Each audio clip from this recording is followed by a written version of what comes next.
नियान का फादर कहता है अंकल फेंग का एक्सीडेंट तुम्हारी वजह से नहीं हुआ है, उन्हें हार्ट डिजीज था। नियान कहता है पर ब्रदर ने तो मुझसे कहा कि मेरी वजह से। नियान का फादर कहता है फेंग जी की वजह से उसका यह हालत हुआ था। वो बुढ़ा बहुत ही ज्यादा जिद्दी था, उसे सेम जेंडर रिलेशनशिप से बहुत डिस्गस्ट फील होता है। जब उसे पता चला कि फेंग जी तुम्हें लाइक करता है, उसे हार्ट अटैक आ गया था। फिर वो आगे कहता है उन्होंने तुमसे जो कुछ भी कहा इसको लेके वो बहुत ही ज्यादा रिग्रेट फील कर रहे थे। एक्चुअली में देखा जाए तो वो तुम्हारे बारे में बहुत केयर करता है। नियान हैरान होकर कहता है पर ब्रदर ने मुझसे झूठ कहा कि अंकल मुझे बहुत हेट करते हैं, और उसने ये भी झूठ कहा कि आप मर चुके हैं। फिर वो रोते हुए कहता है वो मुझे हमेशा से झूठ कहता आ रहा है। नियान का फादर कहता है तुम्हें फेंग जी को ब्लेम नहीं करना चाहिए, वो लड़का अपने पिता की तरह ही पॉजिटिव है। मैं श्योर हूँ कि उसने तुम्हें झूठ इसीलिए कहा ताकि वो तुम्हें अपने साथ हमेशा रख सके। नियान रोते हुए कहता है पर मैंने उस पर बहुत भरोसा किया था, वो मुझसे झूठ कैसे कह सकता है। मुझे बहुत ही सैड फील हो रहा है, वो एक झूठा है, बहुत बड़ा झूठा। मैं उसे फिर से दोबारा कभी भी ट्रस्ट नहीं करूंगा। उसे इस तरह से एक्ट करते हुए देख नियान का फादर कहता है तुम्हें देख के मुझे अपनी याद आ गई। फिर वो आगे कहता है उस साल नियान के फादर ने मुझे सच में बुद्धू बना दिया था, जैसा बाप वैसा बेटा। पता नहीं क्यों वो दोनों लोगों को झूठ क्यों कहते हैं। नियान कहता है मुझे अपने ब्रदर के बारे में बिल्कुल भी परवाह नहीं है। उसका फादर उससे पूछता है फेंग जी तुम्हें हमेशा से लाइक करता आ रहा है, क्या तुम भी उसे? नियान कहता है मैं सिर्फ उसे एज ए ब्रदर देखता हूँ। ये सुन के उसका फादर कहता है तो फिर मैंने ऑलमोस्ट मिसअंडरस्टूड कर लिया था। तो फिर अभी तुम किसी को लाइक करते होगे ना? नियान कहता है हाँ, पर ब्रदर मेरे रिलेशनशिप को अप्रूव नहीं कर रहा है। जब भी मैं थोड़ी सी फ्रीडम मांगने की कोशिश करता हूँ वो बहुत ही ज्यादा गुस्से में आ जाते हैं। ये सुन के उसका फादर कहता है देखा जाए तो फेंग जी उसके फादर से भी बहुत ज्यादा जिद्दी निकला। पहले उसका फादर जब भी मुझे पकड़ लेता था वो मुझे हमेशा छोड़ दिया करता था। फिर वो नियान को पेट करते हुए कहता है मेरा बेटा इतना भी ओबीडियंट नहीं है। नियान कहता है उसने मुझसे झूठ कहा इसीलिए मैं उसके ऊपर दोबारा भरोसा नहीं करने वाला। फिर वो अपने डैड से कहता है आप हमेशा अंकल फेंग को अवॉइड करते हैं, फिर भी आपने बचपन से मुझे वहाँ पे क्यों छोड़ दिया? उसका फादर कहता है वेल तब मेरे पास ज्यादा चॉइसेस नहीं थे। ये सुन के नियान कहता है इसका मतलब ये हुआ कि मैं आपके लिए एक बोझ की तरह हूँ, आप जब चाहे मेरे पास आ सकते हैं या फिर मुझे छोड़ के भी जा सकते हैं। ये सुन के उसका फादर हैरान होकर कहता है हालांकि तुम एक्सीडेंटली पैदा हो गए थे पर मैंने कभी भी नहीं सोचा कि तुम एनोइंग हो। तब मैंने तुम्हें फेंग फैमिली में इसीलिए छोड़ दिया था ताकि तुम मेरे पीछे ना आ सको, तब ये मेरे लिए बेस्ट चॉइस था। नियान सैड होके कहता है आप और मेरे ब्रदर दोनों सेम हैं। आप लोग हमेशा मेरे लिए चॉइस लेते हैं पर आप लोग मुझसे ये नहीं पूछते हैं क्या मैं इस चॉइस से खुश हूँ। उसका फादर कहता है नियान मैं माफी चाहता हूँ, इसके लिए मैं तुम्हें कैसे कॉम्पेंसेट कर सकता हूँ। नियान कहता है आप मुझे छोड़ के मत जाइएगा, मैं आपको दोबारा से खोना नहीं चाहता हूँ। ये सुन के उसका फादर हैरान हो जाता है और कहता है तुम्हारे पापा तुमसे प्रॉमिस करते हैं। फिर वो आगे कहता है पर इससे पहले मैं एक काम खत्म करना चाहता हूँ। नियान इरिटेट होके कहता है आप फिर से अपना मन बदलने वाले हैं ना? फिर वो नियान को एक शीशी दिखाते हुए कहता है मैं एक पर्सन से बहुत प्यार करता था, उसने कहा था कि वो मेरे साथ पूरी दुनिया घूमना चाहता था,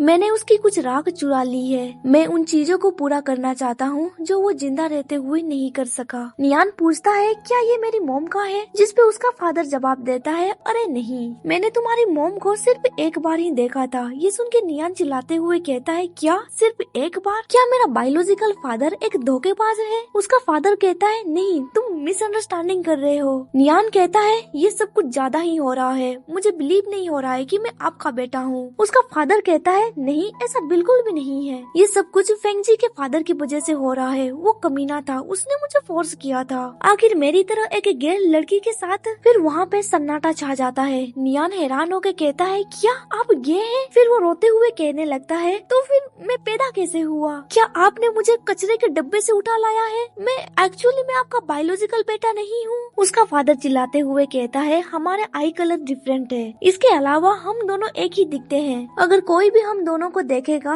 तो वो ये जान जाएगा कि तुम मेरे बायोलॉजिकल बेटे हो। नियान चिल्लाते हुए कहता है तो फिर मेरी मॉम का क्या हुआ? जब मैं छोटा था आपने मुझे कुछ भी नहीं कहा था, पर आपको अभी सब कुछ कहना होगा। ये सुन के नियान का फादर कहता है ठीक है मैं तुम्हें सब कुछ बताता हूँ। इसके बाद सीन पास्ट में शिफ्ट होता है। हमें इंग्लैंड के यूके में एक कॉलेज को दिखाया जाता है। एक लड़की कहती है फेंग फू जरा रुको, ये पर्सन फेंग जी का फादर है। वो लड़की उससे पूछती है क्या नेक्स्ट वीक सेलिब्रेशन पार्टी में तुम मेरे डांस पार्टनर बनना चाहोगे? पर तभी वहाँ पे नियान का फादर उसके कंधे पे हाथ रखते हुए कहता है सॉरी मी प्रीटी गर्ल्स, ये हैंडसम लड़का मेरा बॉयफ्रेंड है। ये पर्सन नियान का फादर था, उसका नाम था सू डेनियान। ये सुन के वो लड़कियां हैरान में पड़ जाती है और कहती है तुम दोनों लवर्स हो, इसका मतलब ये हुआ कि रूमर्स सही थी। तभी सू फेंग की चीख में किस करता है और कहता है स्वीट हार्ट अब चलो चलते हैं। पर फेंग उसे पंच मारते हुए कहता है मैंने तुमसे कितनी बार कहा है मुझे टच मत करो। पर सू नाटक करते हुए कहता है तुम इतना गुस्सा क्यों कर रहे हो, जरा मेरे लिए रुको। फिर वो आगे कहता है तुमने मुझे हाई स्कूल में प्रॉमिस किया था कि तुम कोई गर्लफ्रेंड नहीं बनाओगे और तुमने मुझसे ये भी वादा किया था कि तुम मेरे साथ पूरी दुनिया घूमोगे। फेंग कहता है क्या तुम चाहते हो कि मैं मरते दम तक अकेला रहूं? जिस पे सू कहता है मैं तुम्हारा गर्लफ्रेंड बन सकता हूँ। पर फेंग उसे इग्नोर करते हुए कहता है अगर तुम लड़की रहते तो मैं तुमसे शादी करता। सू कहता है अगर मैं लड़का हूँ तो क्या हुआ,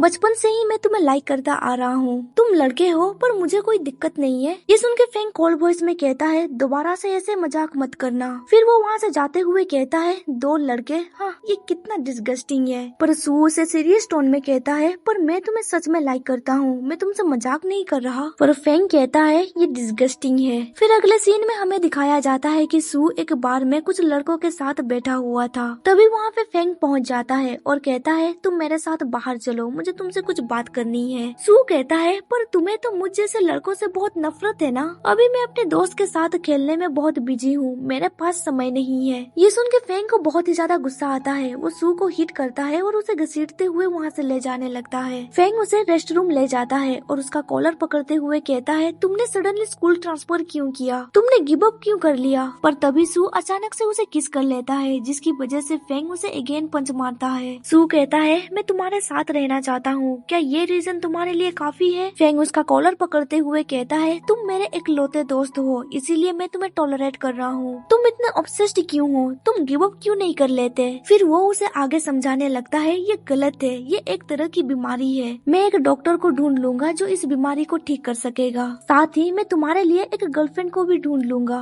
जब तुम क्योर हो जाओगे तुम पहले की तरह ही मेरे साथ रहने लगोगे। सू चिल्लाते हुए कहता है अब बस, अब बहुत हो गया, बात बस इतनी सी है कि मैं जिसे पसंद करता हूँ वो एक लड़का है, आखिर इसमें गलत ही क्या है। अगर तुम्हें लगता है कि ये डिस्गस्टिंग है तो फिर मुझे अकेला छोड़ दो। फिर वो वहाँ से जाते हुए कहता है तुम अपना समय अपने फियोन्से के साथ गुजार सकते हो, अगर मैं मर भी जाता हूँ तो इससे तुम्हें कोई फर्क नहीं पड़ना चाहिए। ये सुन के फेंग को बहुत ही ज्यादा गुस्सा आने लगता है। 2 साल के बाद हमें दिखाया जाता है कि फेंग कार में कहीं जा रहा होता है। तभी वो रास्ते में सू को देखता है, वो तुरंत जाके उसका हाथ पकड़ लेता है। फिर अगले सीन में हमें दिखाया जाता है कि वो दोनों एक नदी के किनारे थे। फेंग उससे पूछता है बहुत दिनों के बाद हम दोनों मिल रहे हैं, तुम कैसे हो। सू कहता है मेरा एक बेटा पैदा हुआ है, तुम्हें तो ऑलरेडी पता है कि मेरे पेरेंट्स मर चुके हैं। फेंग कहता है तुम अभी भी कर्ज में हो ना, मैं इसे चुकाने में तुम्हारी मदद कर सकता हूँ। सू कहता है पर मैं तुम्हें कैसे रिपे कर सकता हूँ, इस बॉडी के अलावा मेरे पास और कुछ भी नहीं है। फेंग इरिटेट होके कहता है एनफ, अब तुम ऐसी डिस्गस्टिंग बातें मत करो। सू कहता है अगर मास्टर फेंग को ठीक लगे तो मैं तुम्हें कम कीमत में दे सकता हूँ, तुम्हारा क्या ख्याल है। ये सुन के फेंग उसे पंच मारने लगता है। अगले सीन में हमें दिखाया जाता है कि वो दोनों कार में बैठे हुए थे। सू कहता है मैं तो बस मजाक कर रहा था, मुझे बिलीव नहीं हो रहा है कि तुमने मुझे इतना हिट किया, मुझे बहुत दर्द हो रहा है। फिर वो आगे कहता है तुम्हारे पंच के लिए शुक्रिया, अब मैं यहाँ से चलता हूँ। पर तभी फेंग उसका हाथ पकड़ते हुए कहता है रुको मत जाओ।